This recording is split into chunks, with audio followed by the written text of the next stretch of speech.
योगेन चित्तस्य पदेन वाचा मलं शरीरस्य च वैद्यकेन योपाकरोत्तं प्रवरं मुनीनां पतञ्जलिं प्राञ्जलिरानतोऽस्मि।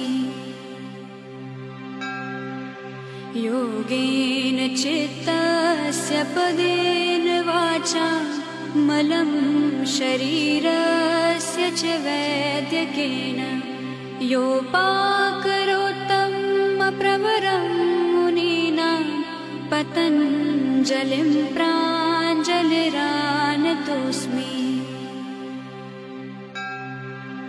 योगेन चित्तस्य पदेन वाचा मलं शरीरस्य च वैद्यकेन